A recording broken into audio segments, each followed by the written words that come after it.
Hello and welcome back to the Golfing Greenkeeper podcast, or I welcome you for the very first time, ladies and gentlemen. It's time again to scour the countryside and get some information out there to you guys to let you know what's going on around the golf course landscape and the golf club landscape right across Australia. It's going to be a Walking the Fairways segment. This is episode number 64.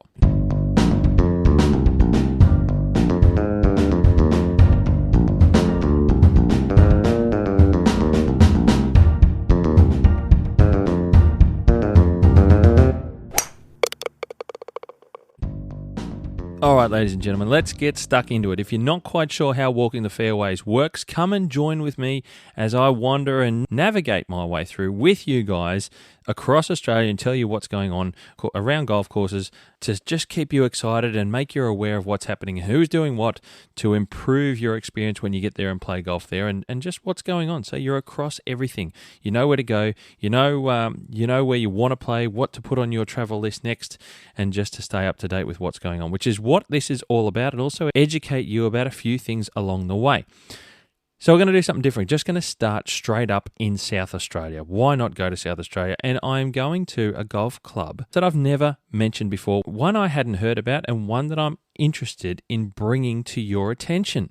And that is Loxton Golf Club.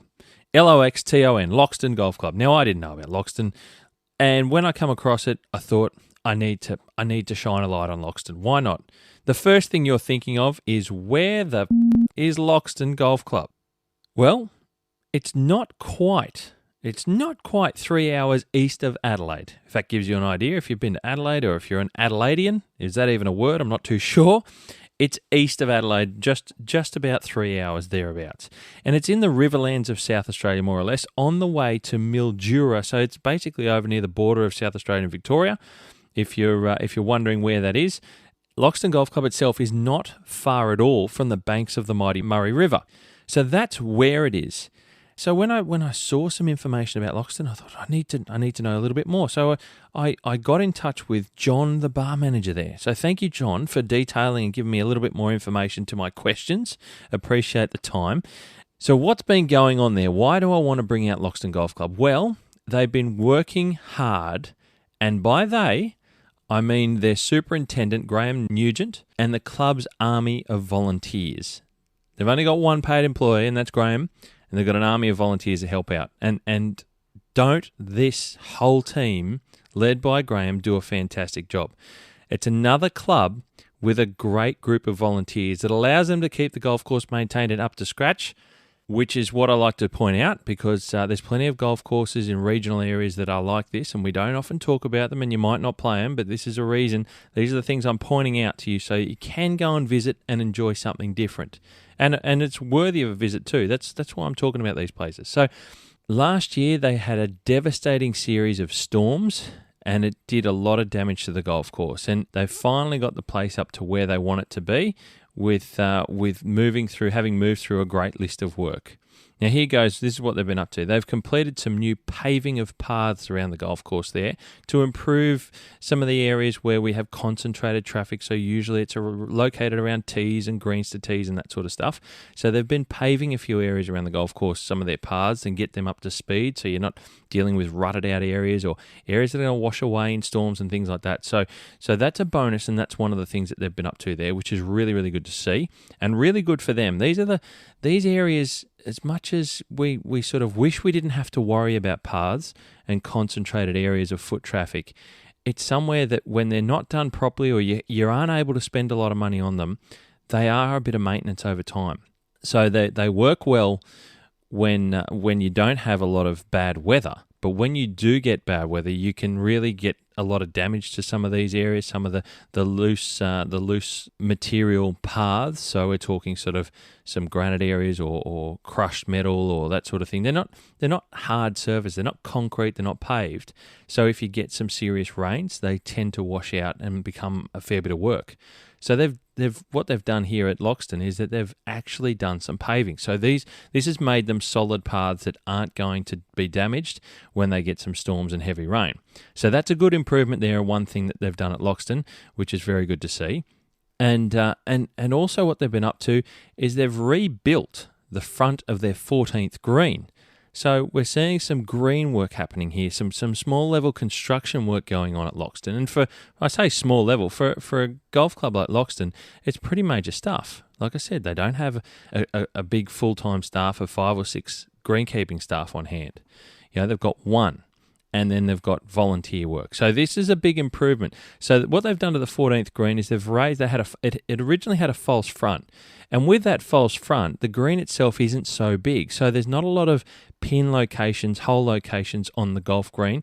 And they've, on the back of COVID, John, the bar manager, tells me that they've got so much more golf than they really have ever had in recent times. So they've got a lot of traffic. Through the golf course. So the 14th green, limited pin locations. This puts lots of stress on those smaller areas of the green where you can have those flags. So what they've done is they've raised the false front of the green. They've raised that level of the green and increased it as a pin location area. So they've effectively increased not necessarily the size of the putting green, but the pin location areas on the green. So they've included a full new front section, which they couldn't use before because of the false front. So that's a big bonus to the 14th for them. And there's a bit of work involved in that. So that's one of the things that they've done as well. And the other thing that they've done is there's been some serious work there on the first, where they've grassed over the carry area, which was basically a desolate area between the tee and the start of the fairway, albeit not far from the banks of the Murray. It's a pretty harsh condition region in Australia. It doesn't get a great deal of rain, and you've only got to look at it on Google Earth and you'll see that it's a dry part of the country. But what they've done is, like I mentioned on the first, it's an area that was, they wanted to improve, certainly aesthetically from your entry to the club and the way you start your golf round as well. But it's also sometimes that area where we get a little bit of traffic from golf that, people don't always get the ball away cleanly, and you don't want to really punish them too much if you don't have to. So what they've been able to do is they've been able to turf out that section of the carry. It's about an 80-odd metre section from tee to fairway, and that's going to give them just a low-level rough to have as grass for players that may not get it away, like I said, cleanly and carry it all the way to the fairway. So they're going to have a grass lie if they don't quite get the tee off well, potentially hitting a short shot as they just get their way off the first tee in general. So it softens the way that you start the hole, I suppose. And for them, it's been a big improvement. It's one of the areas that they identified they wanted to improve, and they've been able to do so. And that was done with Santa Ana Cooch. Now, as you know, I find that to be one of the toughest. It's my favourite grass, my Mr. Versatile grass, as it were, and it deals with dry and heat stress very, very well. And I think they've had a good choice there with Santa Ana Cooch doing that on that particular part of the golf course. Now, a little background into Loxton. Well, it had the touch of Vern Morecambe in the early 1960s. So there's some pedigree to Loxton there, which you may not have realised. I certainly didn't. And in its early days in architecture. And then following in the mid-1970s, it saw some work done there by Brian Crafter from Adelaide. Now, he was involved in designing 18 grass greens for the golf course. So when it started out as sand greens because, like I mentioned, it's in a harsh location. But they've obviously got some water infrastructure sorted, and then Brian Crafter got involved in the 70s. It saw 18 grass greens come on, and you've got a golf course, a great grass golf course in a very Australian, quintessential Australian area. So there's a little bit of background into Loxton, and I think they've done so well. The other thing about Loxton is that they've been working hard, and you don't hear this very often. They've been working very hard to eradicate kikuyu from the whole golf course. Yes, you heard me correct when I say eradicate kikuyu. Now, I don't hear that very often at all. And in a harsh location, drier than sort of where we often see a lot of golf courses, it's probably something that you can try and manage. And they've done that quite successfully at Loxton. Now, this is an extremely tall order in theory. And look, it's not actually possible, I don't believe, to be 100%. And I hear from John that they are not 100% free, but they are the best part of 99% free of kikuyu. And they're at a point now on the golf course where their members can sort of mark out as they play golf. If they see any kikuyu anywhere on the golf course, they just mark it out for Graham, and they'll get out there and spot spray the kikuyu out. That's the level of control they're at with the kikuyu. It's fantastic to see. And what that leaves on the golf course is nearly a 100% Santa Ana Cooch golf course, except for the putting surfaces. So, like I mentioned before, they added onto the first carry there from the first tee to the first fairway with Santa Ana Cooch for a rough area. But what they've done is on the rest of the golf course, it already had Santa Ana Cooch down that they'd been working on and making sure that it doesn't get overtaken by anything else. So this is a golf course with fairways, tees and surrounds of Santa Ana Cooch, and add to that spectacular turf surface that they've got bent grass greens.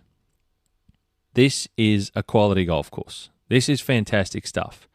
And I've got to be honest, because of that combination, if I get down to that region in South Australia, or if I'm anywhere near it, I want to go to Loxton for my next SA trip. And I think that's what I'm putting on. I'm putting it on my next South Australia trip. If I get down that way, I want to get out there and see Loxton on the Murray down there near the Victoria-South Australian border.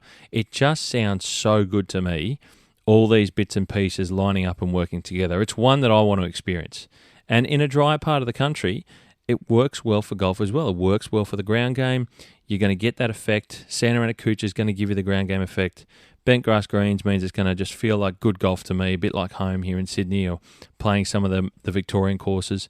I love that. Those two makeups of Santa Ana combined with bent grass greens, perfect combo for me. It's on my list. And if I'm being honest, I'm saying you should put it on your list. So if you're travelling around, if you're driving at that area, why not put Loxton? If you're on the Murray, put Loxton, get down there and have a look. That's what I'm shouting out to. So this is just from me to you on something that I've recently stumbled across with Loxton. I'm saying you should get out there and have a look. So that's just my call. And look, if you're a member that's played there, or if you're anyone who's played there socially, I want to hear from you. Get in touch with me on my socials, The Golfing Greenkeeper, on Instagram, on Facebook, on LinkedIn, on Twitter. I would love to hear about your thoughts of Loxton if you've played it in full stop. If you've played it, just tell me what you think of it. I'm curious to hear about it. So that's one for me. A shout out to Loxton, and I think they're doing some great work, and it's very, very good to see for a small regional golf course that they've been able to do some work after some serious storms that did a lot of damage to their golf course, and they've come out the other side with some great improvements, and I think they're doing well. So well done to Loxton Golf Club and all involved. Now we stay in South Australia. I've got a couple here in South Australia, and this one's Hyacombe Golf Club. Now Hyacombe is, if I tell you pronounce it, and I think it is, it's about 30 minutes, half an hour northeast of Adelaide City itself. It's sort of as you start to get into the Adelaide Hills region, the famous Adelaide Hills wine region of Adelaide and South Australia. Just another famous wine region of South Australia. There's a few down there, and it's fantastic. Certainly some good white wines coming out of the Adelaide Hills. And look, they are getting ready to start some construction work on their 7th hole in the coming weeks. Now, the 7th is a long par 3 from the back tees, as I've seen, but not as long as their enormous 5th hole, which is over 200 metres. But the 7th is quite long. I think it's 183 from the back tees. So, and what they're going to be doing there is they're going to get a new green complex. A whole new green complex is what they're looking at. Now, this is a big deal for one of their most scenic golf holes. And the way you play it is you hit over a creek on your way to the green, which is surrounded by some very tall eucalyptus trees. And this new green complex will certainly add to the challenge of that hole. It could well become their signature golf hole once all this work is completed and open for play. So if you've ever been out to Hyacombe Golf Club, that's one to look forward to that's coming very, very soon. They'll be starting the works very shortly, and before too long we get in the growing season. And look, I'm guessing somewhere around November you might see it open for play if they get going very, very soon with it. So that's the plan, and Hyacombe, well done to them. Now, you've probably heard about the cliffs on Kangaroo Island. Beautiful new golf course that's looking to be something quite special and quite spectacular. It's done by Darius Oliver, who was involved at Cape Wickham. And they now have machinery on site and have started putting safety fences up, ready to get stuck into the work at the cliffs. So, judging by the name, as you're probably well aware, it's on the cliff tops around the sort of the southeastern section towards of Kangaroo Island there, just south of Adelaide. and it's a pretty spectacular site, if I'm being honest. So the people that were involved in the early days of Cape Wickham, it's got the original developer, I believe, is involved with the Cliffs, who was the one who got things off the ground at Cape Wickham, and Darius Oliver, like I mentioned, as well, is involved there too. So very interesting to see that project finally starting, and will be one to follow there for sure. Now, the other one I go to, we're going into Adelaide City. And a golf club that I've mentioned over and over and again is Glenelg Golf Club. And they continue to move through their course enhancement plan with some tree work being completed on their par 3 14th hole before the earthworks start on this particular golf hole. So they are moving through things very quickly. Superintendent Tim Warren and the team are doing wonderful stuff with this Craft and Mogford design course enhancement plan that's been done for the club, and they're moving through it very, very well, and very, very good to see what's happening there at Glenelg. And there's no rest for the wicked for that whole team. It's hell for leather. They're going full tilt and getting through some amazing work, and the course it was already a great golf course, and it's getting better. So if you're a member, if you've been fortunate to visit, or you're a guest in the future, Glenelg is going to be improving greatly, and keep an eye on this one, as I keep saying. Now, the other thing I wanted to mention about Glenelg is they recently, Menina Gilby, who is the biodiversity manager at Glenelg. Now, the golf club has got a chef involved, and they did a degustation dinner not so long ago with sustainably harvested local remaining Adelaide plants found on the golf course. Some of the last locally remaining Adelaide plants found on the golf course. So they sustainably harvested some of the parts of the plants, be it the fruiting bodies or the grasses, the native lemongrasses themselves. And they did this degustation dinner for the members and guests, and got this chef in and just brought these flavours and things to the fire. Now, this is from plants that are on the golf course.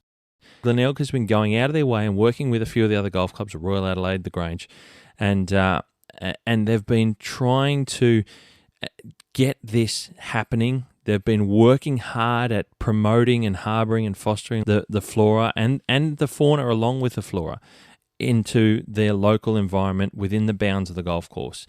And this is fantastic to see. And I did recently put a little video up from Menina that she did, and the Geo Foundation made a video of what they actually did with this degustation dinner, and Menina is explaining just some of the things that they did and some of the plants that they used. Great initiative. And I know that Glenelg, and I know talking with Menina in the past, and I'll give you a tip, I'm hoping to get Menina on very, very soon. So that's going to happen. But I remember chatting with Menina about their honey harvesting with their bees. So they've got a little bit of beekeeping going on site as well. And at one point, the restaurant was using the honey that was being sourced on the golf course in the menu. I mean, these are fantastic things that golf clubs can do. This is just an example of what clubs can do, and Glenelg are doing it very, very well. So I'm certainly interested, and I love my food. I'm a big fan of my honey, but I hear about this stuff more and more in detail, and it's a reason why I want to chat to Menina about it and bring that out to you. But Glenelg are still, they continue to move through this stuff, and it's great to hear about more and more, and certainly starting to get more recognition around the world now with the Geo Foundation being involved. So great to see, and I had to talk about it with you guys. I absolutely had to. Now, that's what's happening in South Australia. Now, we're going to move to Queensland. I'm going to go up to Queensland. I'm going to go to Emerald Lakes Golf Club, which is just across the road from Carrara Stadium, which is the home of the Gold Coast Suns, if you're not too sure, the AFL team. And they have been smashing out. I mentioned last time they're getting stuck into the new path work. They're putting some new paths around, certainly after the floods. They've got to get some dry areas, some permanent areas for cart traffic, for foot traffic, where it's not going to wear on some of the softer areas around the golf course. And it's an upgrade to the course for them and for their clientele, and they get a lot of cart use.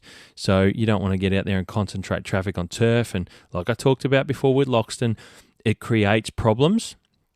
It's a sort of just a necessary evil that you've got to deal with if you've got a clientele and players, social players that like to use carts, lots of them, social groups and the like, corporate days and things like that.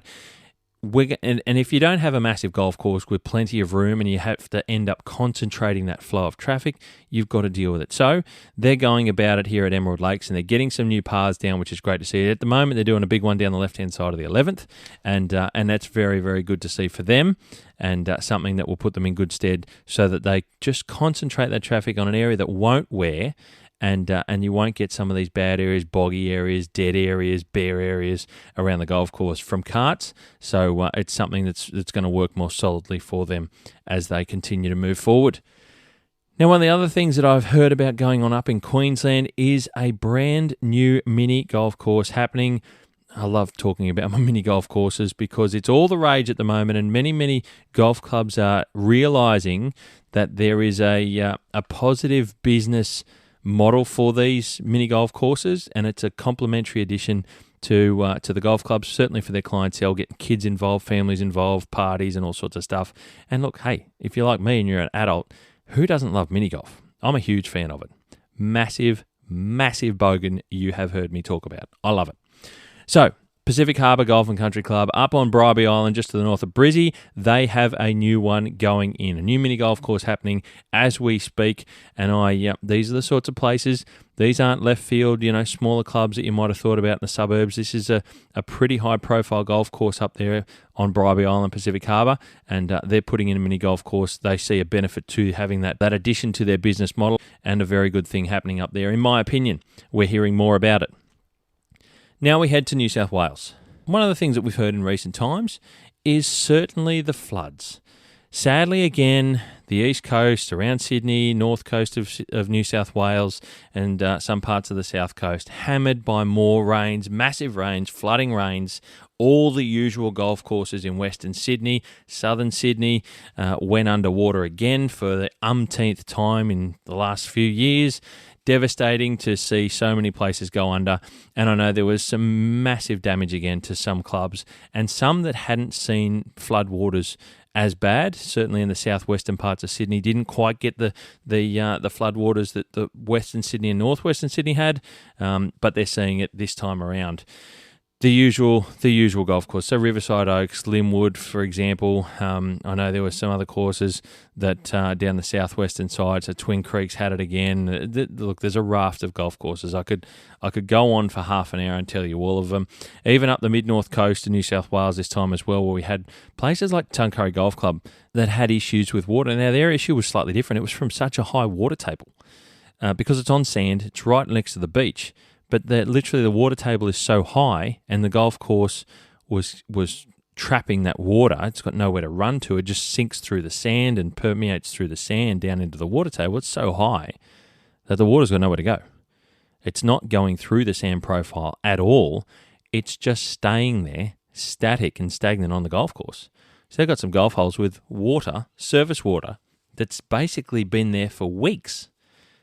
And it can't drain through the sand because there's so much water in the water table. It's so high, it's got nowhere to go. So we're seeing lots and lots of stuff. And I know Riverside Oaks received a lot of damage this time around. Seriously fast moving water down the Hawkesbury again. But for whatever reason, it looked like they got a lot more damage this time on their Bungool course. So there could be a bit of a delay in how that's going.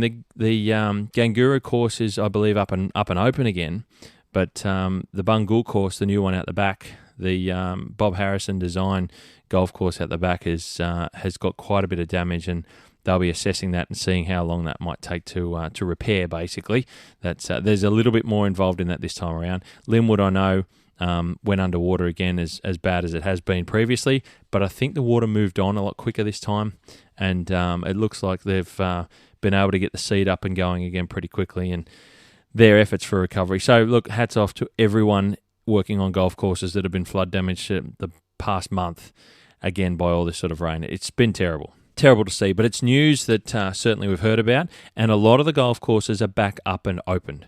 So if you heard that they were closed because of the floodwater, because of the rainwater, because of all that sort of stuff, basically just about all the golf courses now are up and open and taking golf for people to get back out there on the fairway. So good to see, and they're working very, very hard. So, and if you're not sure, just get in touch with them. If you've got a golf course that you love to go and play, it might be Bankstown, or it might be Riverside Oaks or whatever. Just get in touch and you go, you know what? Are they open yet? Oh, look, I won't go there because I heard they were flooded and whatever. Call them.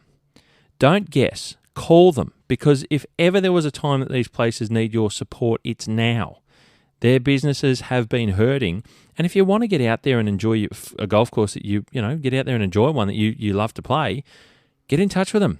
Don't assume, because some of these places are open for play and they need you to be supporting them as fast as possible and as soon as possible. So I urge you, don't sit there and say, I saw photos or I saw it on socials or someone was telling me or I heard on the Golfing Greenkeeper podcast that they were flooded.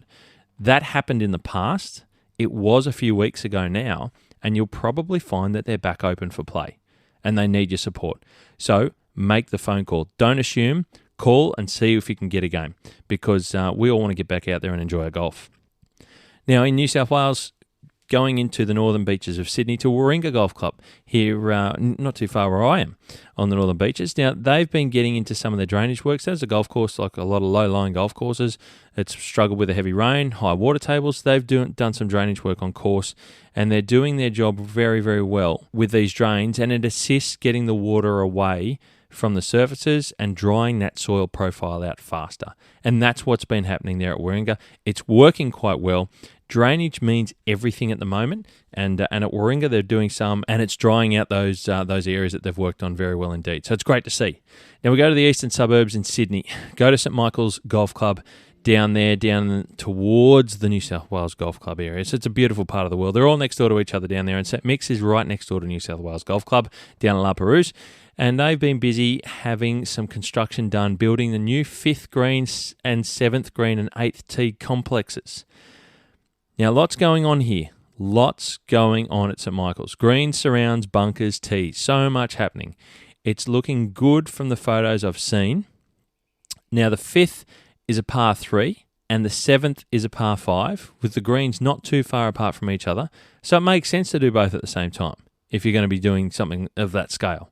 So that's what's going on down there at St Michael's, and I'll be watching this one very, very closely to see how it's going to come out. But from all intents and purposes, from some of the photos I've seen, it's happening with Centerline Golf, and they're doing the work down there, rebuilding the construction and the design work that's going on there at St Michael's. So very interesting to see, and I'm going to be keeping a close eye on this one because I do like St Michael's. A lot of people love St Michael's, and it's in a wonderful location, and they're continuing to move through the golf course and Centerline have done some previous work there on the par 3 third, I think it is as well. So they're continuing to do more work with the club. So they've obviously got a good relationship there, and there's plenty going on. So looking forward to seeing how the 5th and 7th greens come out there at St Michael's.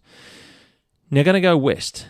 It's been a long couple of years since the clubhouse at Wentworth Golf Club at Orange burnt to the ground a few years ago now, but the time has finally come where they've worked through their insurance things and the club's amalgamated with Orange X Services and Orange X Services Club, and there's been a lot going on with Wentworth, but they've finally got to a point where the construction has commenced on the new clubhouse. So exciting times ahead for Wentworth. I'm assuming something like this is going to take 18 months, maybe even more, I guess, to finally get it up and open. But they've made the first steps there at Wentworth Golf Club at Orange, and very, very good to see. It's a bit of a missing piece of the puzzle there since the amalgamation. There's lots of work's being done around the golf course, and I've talked about those in the past. And I know Superintendent Josh Sims has been rubbing his hands together with moving through some of that work and getting things further improved on the track, on the course, and the clubhouse. Great to see the clubhouse, and certainly for the members, they'll be very excited to see that it's finally been able to start happening there. And one of the other things that I've heard about recently is in Sydney, Bankstown Golf Club is looking to merge with Bankstown Sports Club. And I'd only just recently heard about this one, so I believe that they've been trying to do it now for the last few months, and it's something that could well happen and finally be signed off. But I didn't know about it. Bankstown's got quite a lot of history, Bankstown Golf Club that is. So they were looking to do a retirement village type development there. They hadn't been able to get that going. The club and the board have decided that they need to look into a merger, put that out, and had discussions with Bankstown Sports, and that's what's going on there at Bankstown Golf Club. So, and I do know that part of that is a master plan for redeveloping the golf course itself as well. Now, Richard Chamberlain is involved with Bankstown Golf Club and Bankstown Sports Club here with this one. So if everything goes according to plan, there'll be a master plan done up here that hopefully the club will look to adopt and move forward with. So there's an interesting future ahead here for Bankstown, and one that I certainly will be watching and reporting to you guys as well. And with Richard Chamberlain involved, it's certainly one that we know will get some interest on the golf course to boot. So one to keep an eye on, one to hear about. I don't know anyone who's from Bankstown or knows a little bit more about it, but from what I've heard, some articles that I've read online, some news stories, that's what's going on there, and will be one to see and follow. Now I'm going to move to Victoria.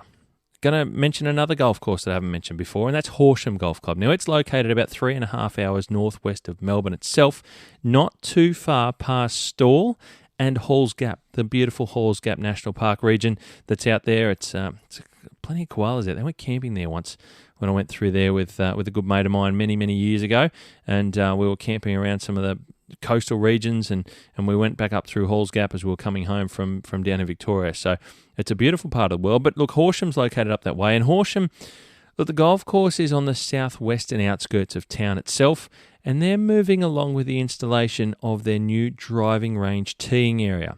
Concrete is down, and it's all go at Horsham for this addition to their practice facility.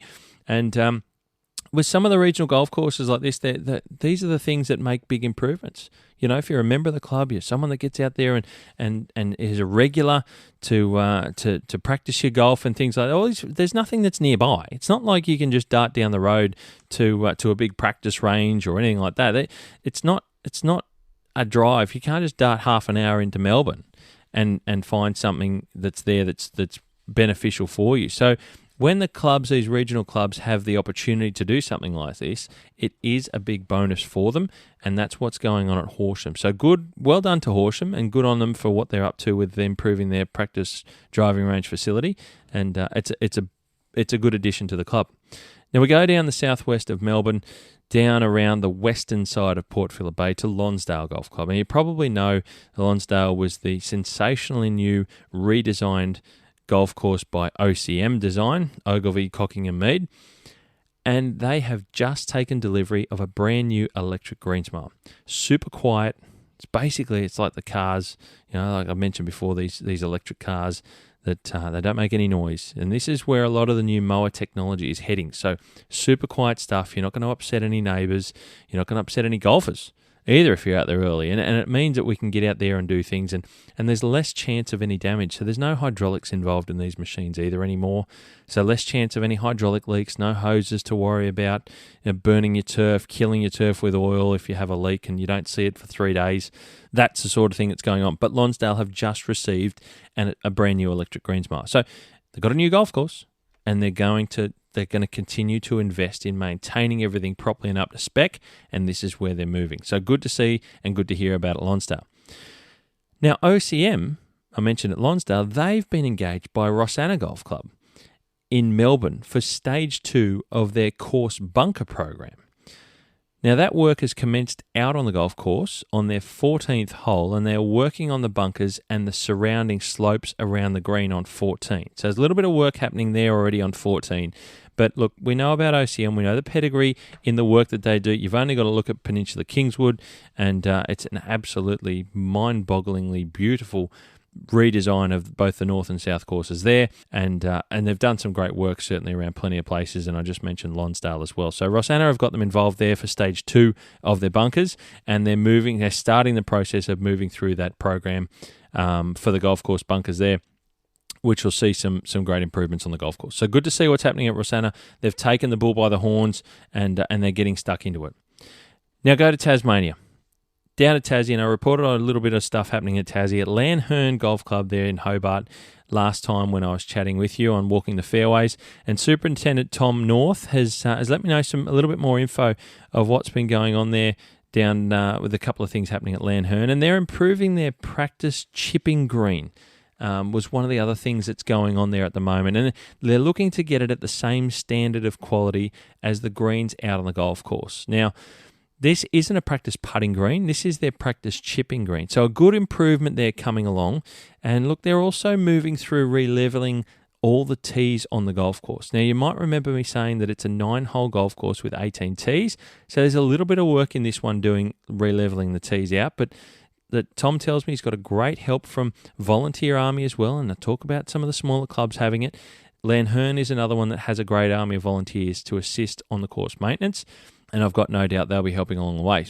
But there is a lot of work involved. So 18 tees for them for the 9-hole golf course, and plenty of stuff happening. It's going to make a difference to your playing experience at Lanherne. So you're going to have a chipping green that's going to be up to the standard of the 9 greens that are out there on the golf course, which is always a bonus when you're practicing.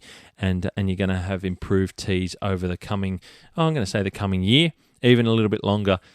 Because it's a big exercise to do 18 tees. So there are improvements happening even at the beautiful Lanherne 9-hole golf course there in Hobart in Tasmania. Great stuff to see. Now we get to ACT. Going into Federal Golf Club in the nation's capital in Canberra, and they continue to work on and improve their bunkers. And you'll find there's a bit of a theme here with bunker work through winter. It's quite often what happens in winter time. You move away from the maintenance of the grass and you can start to get around to some of the other more time and labour intensive work. And we know that bunkers is one of those items. So we continue to hear news about bunker improvements. So that's what's happening there at Federal. They're moving in through and repairing some of the bunkers around the golf course, and they're looking at improving the drainage, fixing up some of their bunker edges that have moved and dropped around the place as well over time. And they've also been returfing out some problem areas on the golf course and putting fresh turf down on some rutted out areas, some bare areas, some thin areas that just don't work so well. They've been struggling over the last little while, and they're getting those improvements done. So that's what's happening at Federal. It's all in the details at Federal. That's what's happening. It's a great golf course, great facility, and well maintained, and certainly led well by Superintendent Peter Dunn, leading the maintenance team there at Federal. And they do a great job and have done a great job for a while there at Federal. And it's always good to see. And like I said before, it's in the detail. So that's what's happening at Federal. It's all in the detail. Now, that's a lot of the stuff about the golf course work around the country, guys. And I just wanted to point out one last bit, a little bit of architecture news. And that is Craft & Mogford have recently been appointed architects of the Palms Golf Course at Sanctuary Cove Golf and Country Club on the Gold Coast in Queensland. Now, they'll be doing a course enhancement plan for the Palms, and I, for one, will be looking forward to seeing what that is going to look like for the Palms. Good news coming out of Sanctuary Cove, and we know Craft & Mogford do fantastic work around the country. Very similar to Glenelg Golf Club that Craft & Mogford have done and prepared for Glenelg course enhancement plan, which Glenelg are moving through, as I mentioned before. That's what's going on here at Sanctuary Cove for the Palms. They're going to be doing a course enhancement plan, and will be great to see the Palms.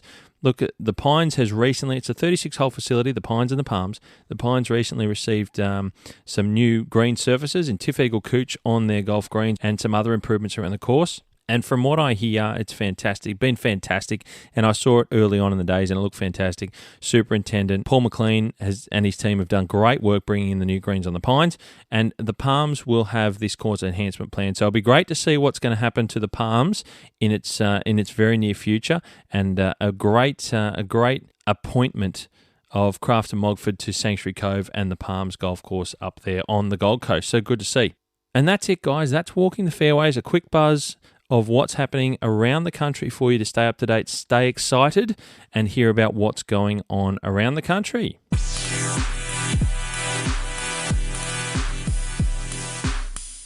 Now, thank you to everyone for taking the time to listen and come along with me for the walk of Walking the Fairways, so that you can hear about what's happening on golf courses around the country. And look, I appreciate it. Please like, share, subscribe to the podcast so you can stay up to date with all sorts of information that I can bring to you and interviews as well. And I will say, there's an update. Got some new stuff coming out. The design brief is expanding. So if you're a fan of architecture, a fan of what goes into behind designing golf courses, I'm going to be interviewing architects from the Society of Australian Golf Course Architects. So the design brief will have different interviews with different architects as I chat to them along the way. So when you see the design brief coming out, you'll know that there's an interview coming on with an architect from the Society of Australian Golf Course Architects. So I can give you some great information. You're going to hear some great stories, some great work that these guys and girls have been up to. It's going to be very exciting and very interesting. I, for one, can't wait to start to interview these architects. It's going to be a lot of fun, and I've got one coming out for you in the coming week. So stay tuned. I'll keep you up to date, and it's one that I think you're really, really going to enjoy, and you'll certainly learn a lot about along the way, because we have got so many wonderful Australian architects doing work all over Australia and all around the world. And I think you will be blown away just by how much work they've done and where they've worked and the standard of work they've done. You really will be surprised. And I've been very fortunate to talk to these architects in recent times and just to hear about some of the work they've done and where they've worked. Yeah, you're really going to have a good time with this one. So stay tuned, ladies and gentlemen. Thank you again for coming on Walking the Fairways. Appreciate you taking the time to listen to the Golfing Greenkeeper podcast. As I always say, you hit them clean, we'll keep them green. Stay tuned, and I'll catch up with you very soon.